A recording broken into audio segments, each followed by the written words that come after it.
સમાચાર સાબરકાંઠાથી કે જ્યાં બીઝેડ પોન્ઝી સ્કીમ કેસમાં વધુ એક આરોપીની ધરપકડ થઈ છે। 1 વર્ષ બાદ સીઆઈડી ક્રાઇમે ભૂપેન્દ્ર ઝાલાના પિતાને ઝડપી પાડ્યો છે। સીઆઈડી ક્રાઇમે મુખ્ય આરોપી ભૂપેન્દ્ર ઝાલાના પિતાની ધરપકડ કરી છે।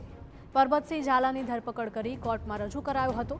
ધરપકડ બાદ પરબતસિંહ ઝાલાને સાબરમતી જેલમાં મોકલાયો છે।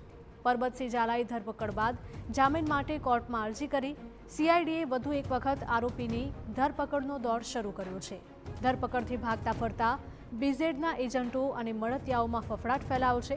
પ્રાંતિજનો નિકેશ પટેલ અને હિંમતનગરનો ધવલ પટેલ હજુ પણ ભૂગર્ભમાં છે। બંનેને ઝડપવા માટે સીઆઈડી ક્રાઇમે કાર્યવાહી તેજ કરી। સંવાદદાતા અવનીશ જોડાયા છે વધુ માહિતી સાથે। અવનીશ, જણાવશો કે બીઝેડ પોન્ઝી સ્કીમ કેસમાં વધુ એક આરોપીની ધરપકડ કરવામાં આવી છે। સીઆઈડી ક્રાઇમ દ્વારા કઈ રીતે કાર્યવાહી કરાઈ રહી છે? જે પ્રકારે સીઆઈડી દ્વારા વધુ એકવાર ધરપકડનો દોર શરૂ કરવામાં આવ્યો તે પ્રકારે ભૂપેન્દ્ર ઝાલાના પિતા પરબતસિંહ ઝાલાની ધરપકડ કરવામાં આવી છે। જે પ્રકારે અગાઉ પણ 2 એજન્ટોની ધરપકડ કરવામાં આવી હતી, ત્યારબાદ ફરી એકવાર આ જ પ્રકારે ધરપકડનો દોર શરૂ થયો તેમ ભૂપેન્દ્ર ઝાલાના પિતાની ધરપકડ કરવામાં આવી છે। જેના કારણે સ્થાનિક જે ભૂગર્ભમાં રહેલા એજન્ટો હતા અને મળતિયાઓ હતા કે જેઓના ઉપર શંકાની શો હતી, તેમજ આરોપી તરીકે નામ હતા તેવા તમામ લોકોમાં પણ ફફડાટ ફેલાયો છે કે સીઆઈડી ક્રાઇમે જે પ્રકારે તજવીજ હાથ ધરી છે તે પ્રકારે શક્ય છે કે હવે સીઆઈડીના સકંજા તેમના સુધી પણ પહોંચી શકે છે અને તેના કારણે તેમાં પણ એક પ્રકારે ફફડાટ છે।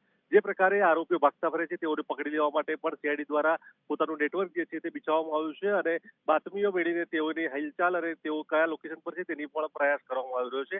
હાલ તો પરબતસિંહ ઝાલા જે છે તે અમદાવાદ જેલની અંદર છે અને તેને જામીન માટેની પ્રક્રિયા પણ શરૂ કરી છે, પરંતુ હાલ તો તેની પાસેથી સીઆઈડી દ્વારા કેટલીક મહત્વની બાબતો પણ બહાર નીકાળવા માટેનો પ્રયાસ કર્યો હતો। જે અવનીશ, માહિતી બદલ આપનો આભાર। પરબતસિંહ ઝાલાને ઝડપીને સાબરમતી જેલમાં મોકલવામાં આવ્યો છે।